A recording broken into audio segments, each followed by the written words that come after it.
ఇప్పుడే Country Delight యాప్ని download చేసుకోండి. Download the Country Delight app now.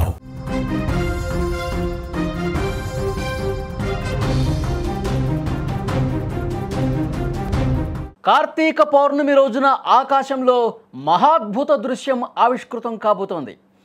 ఇవాళ ఆకాశంలో చంద్రుడు సాధారణం కంటే పెద్దగా మరింత ప్రకాశవంతంగా కనిపించబోతున్నాడు. దీన్నే బీవర్ సూపర్ మూన్గా పిలుస్తారు.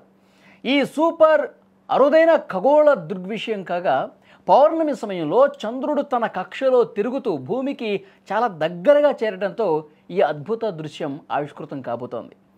ఇలాంటి దృశ్యం చైనాలోని చెంగ్డూలోని లాంగ్ఫాన్ పర్వత ప్రాంతంలో కనిపించింది ఒకసారి. ఈసారి భూమికి చంద్రుడు చాలా దగ్గరగా వస్తాడు. చల్లని శరదృతువు రాత్రిలో మరింత ప్రకాశవంతంగా కనిపిస్తాడు. ఈ సూపర్ మూన్ ఈ ఏడాదిలో ఏర్పడనున్న సూపర్ మూన్లలో రెండోదనమాట. ఉత్తర అమెరికాలోని స్థానిక తెగల నుంచి బీవర్ సూపర్ మూన్గా పేరొచ్చింది దీనికి. బీవర్లు శీతాకాలంలో గుహలను నిర్మించే, నదులను గడ్డకట్టే ముందు వేటగాళ్లు ఉచ్చులు వేసే సీజన్గా ఇది సూచిస్తుందన్నమాట. ఒక్కసారి మీరు స్క్రీన్ మీద కూడా చూస్తూ ఉన్నారు. ఎంత అద్భుతంగా, ఎంత మనోహరంగా, ఎంత అందంగా చంద్రుడు ఇవాళ కనిపిస్తాడు. ప్రజలందరూ కూడా ఇవాళ కార్తీక పౌర్ణమి సందర్భంగా ఆ పౌర్ణమి రోజున చంద్రుడు ఎంత ప్రకాశవంతంగా ఒక అద్భుతం, ఖగోళంలో మరొక అద్భుత దృశ్యంగా దీన్ని చూస్తూ ఉన్నారు. చంద్రుడు భూమి చుట్టూ తిరిగే కక్ష పూర్తిగా వృత్తాకారంలో ఉండదు. కక్షలో తిరిగే సమయంలో భూమికి చంద్రుడు దగ్గరగా దూరంగా వెళ్తూ ఉంటాడు.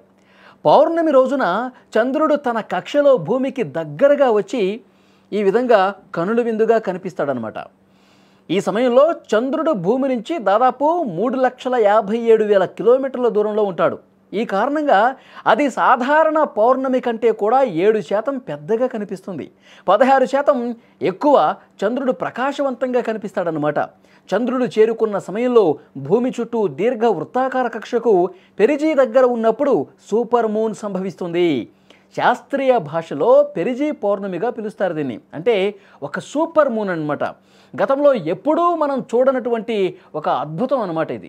చంద్రుడు చాలా పెద్దగా ఆరెంజ్ కలర్లో, కొన్ని సందర్భాల్లో ఆ కలర్ కూడా ఎంత అందంగా కనిపిస్తుందంటే కొంచెం ఎల్లో ఆరెంజ్ మిక్స్ చేసినటువంటి కలర్గా అది కనిపిస్తుంది. అంత అందమైనటువంటి చంద్రుడిని జన్మలో ఒక్కసారైనా చూడాలని చెప్పి ఖగోళ ప్రేమికులు భావిస్తూ ఉంటారు. నిజంగా దేవుణ్ణి కొలిచే ప్రతి ఒక్కరూ కూడా చంద్రుల్లో ఇంత అందమైనటువంటి చంద్రుడిని, అది కూడా కార్తీక పౌర్ణమి రోజు ఇలా ఒక పెద్ద చంద్రుడిని అందంగా కనిపించే ఈ సూపర్ మూన్ని చూస్తే అంతా మంచే జరుగుతుంది, మనకి అదృష్టం కలిసి వస్తుందని చెప్పి చాలామంది నమ్ముతారు. ఇలాంటి ఒక అద్భుత దృశ్యాన్ని చూసిన తర్వాత వెంటనే తమకు ఇష్టమైన వాళ్ళని చూస్తూ ఉంటారు, దేవుడి ఫోటోలను చూస్తూ ఉంటారు.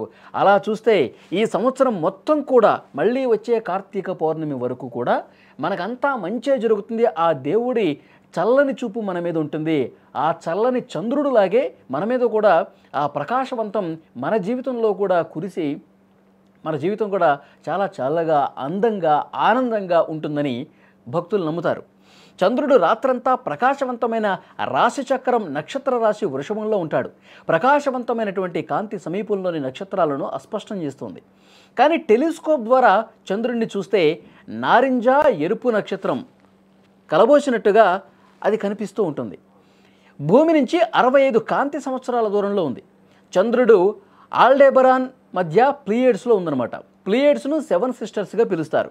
ఇది బిగ్ డిప్పర్ను పోలి ఉండే మెరిసే ఒక నక్షత్ర సమూహం. భూమి నుంచి 330 కాంతి సంవత్సరాల దూరంలో ఉంటుంది. బీవర్ మూన్ను చూసేందుకు ప్రత్యేక పరికరాలు ఏమీ అవసరంలా, ఆకాశం వైపు చూస్తే సరిపోతుంది. సో డెఫినెట్గా ఈ సూపర్ మూన్ని చూసేందుకు ప్రజలు అందరూ కూడా ఆసక్తిగా ఉన్నారు. సాయంత్రం నుంచి చంద్రుడు చాలా పెద్దగా కనిపిస్తూ ఉంటాడు. ఈ సూపర్ మూన్ ఎప్పుడెప్పుడు సాయంత్రం అవుతుందో, ఎప్పుడెప్పుడు ఈ సూపర్ మూన్ని చూద్దామని చెప్పి ప్రజలు కూడా చాలా ఆసక్తిగా చూస్తూ ఉన్నారు. ఈ కార్తీక పౌర్ణమి మంచి చేసేటటువంటి కార్తీక పౌర్ణమి. ఈ సమయంలో ఈరోజు కనుక చంద్రుడిని చూస్తే మనకి సకల సౌభాగ్యాలు, అష్టైశ్వర్యాలు సిద్ధిస్తాయని చెప్పి భక్తుల ప్రగాఢమైనటువంటి నమ్మకం. కార్తీక పౌర్ణమి రోజు గుడులకు వెళ్ళి ఆ దేవుణ్ణి స్మరించుకొని ప్రత్యేక పూజలు చేసిన తర్వాత సాయంత్రం అయితే ఆ చంద్రుణ్ణి చూసిన తర్వాతే మిగతా పనులు మొదలు పెట్టాలి. ఏదైనా ఒక ఆలోచన ఉంటే, ఏదైనా తన భవిష్యత్తుకు సంబంధించి ఒక కోరిక ఉంటే అది ప్రతిఫలించాలంటే ఈ నిండైనటువంటి చంద్రుడిని చూసి మనసులో తలుచుకుంటే అవి భవిష్యత్తులో మన కోరికలు నెరవేరటానికి, మనం ఏదైతే మనసులో అనుకుంటామో అది 100% కలగటానికి ఈ చంద్రబింబం దోహదం చేస్తుందని చాలామంది నమ్ముతారు. అందుకే కార్తీక పౌర్ణమి రోజు భక్తులందరూ కూడా ఆ చల్లని సాయంత్రం ఆ చల్లని చంద్రుడిని చూస్తారు. మనకి చాలా దగ్గరగా వచ్చే చంద్రుడు, ఎంత అందంగా మనోహరంగా కనిపించే చంద్రుడిని చూడటానికి ప్రధాన కారణం అది భక్తుల నమ్మకం. అది మనకి మంచి చేస్తాడు ఈ చంద్రుడు అని చెప్పి వాళ్ళు నమ్ముతారు. కాబట్టి ప్రత్యేకంగా ఆసక్తి కనబరిచి భక్తులందరూ కూడా ఆ దగ్గరగా వచ్చే చంద్రుడిని, ఆ పెద్దదైనటువంటి చంద్రుడిని చూసి ఆశీస్సులు పొందుతారు.